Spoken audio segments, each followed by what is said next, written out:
Hello, once again, welcome to Maths with Mr. C, and I welcome you to our calculus series. And today we are looking at the cubic function, and we are interested in this function because it presents the x-intercepts of a cubic function. And in question, we have f of x is equal to x to the power 3 minus 4x squared minus 3x plus 18.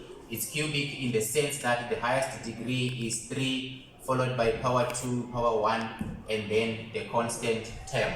In case you are provided this function and one of the degree is missing, you need to have a placeholder of 0. But however, considering our question, we know that for our x-intercepts, we need to set our y is equal to 0. But before we can do that, there's a lot of factorization that is involved, so we have to deal with the factorization of this cubic polynomial.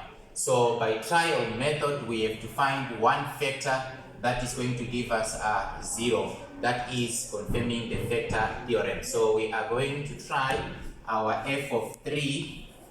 This will be equal to 3 to the power 3 minus 4, 3 squared minus 3 multiplied by 3, and then plus 18.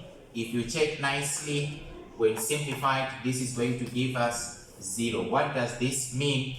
This means that our x minus 3 is a factor of our f of x. Now, after finding our factor, we can now determine the remaining quadratic factor. But how do we deal with that? This is a very important step, and we have got a lot of methods that can be used. We have long division, we have synthetic division, and we also have equating coefficients. But today, I need to emphasize on the synthetic division. It's very quick. Let's see how it is going to work. So we are going to extract our coefficients as given. We will have coefficient of x cubed, it's 1, followed by minus 4, and then followed by minus 3, followed by 18. Okay, and then our factor or our root that we have chosen, we have 3, so we will write it there, and then we will have our frame for the synthetic division. Now this is very easy. The first step, you bring down the 1, so you bring it down here, it's a 1. Then the next step, we say 3 times 1, and then we add 2 minus 4. So 3 times 1 is 3 plus minus 4, this gives us negative 1.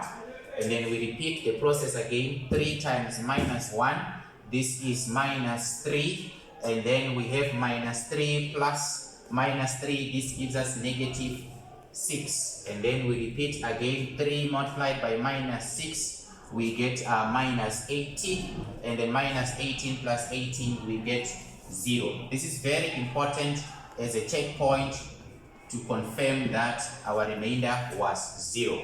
Now, what does it mean here? We have this part that I am circling. This represents your quadratic factor. So what can we do now? We will write our, therefore, f of x is equal to x minus 3 factor of x squared minus x minus 6. This is our f of x. And we agreed that for the x-intercepts, we need to set our y to be equal to 0. So in other words, we are solving the equation f of x is equal to 0. Now we are nearing our completion, so we can extract here our x minus 3 factor of x squared minus x minus 6 is equal to 0. This is already linear, so we want to factorize this quadratic part. So we have x minus 3, and then here this can also factorize. We will have our two factors. One of them is x minus 3, and the other one is x plus 2. So if we check, minus 3 times 2 gives us negative 6, and then minus 3 plus 2 gives us negative 1, or you can have it in the mode 5, 3. Now we have our two values of x. This is repeated, therefore x is equal to 3, and then the other one, x is equal to negative 2. but to complete this as a specific coordinates, it means one of the points, the first one is -2 and 0, and then the other one is 3 and 0. So these are the coordinates of our x-intercepts of this function. Now, if you notice, this is a very special case. Since it's our cubic function, we were expecting to have 3 roots, but we only find 2 of them. What does it mean? It means that this factor that is actually repeating, or the point -3, 0, is also considered to be the turning point when we are now sketching the graph of the cubic function. But for now, syntactic division, the factor theorem, and then factorization will help us to find the x-intercepts of a cubic function. I hope you are enjoying this one. Take care of this one, and more practice makes perfect. Ta-da!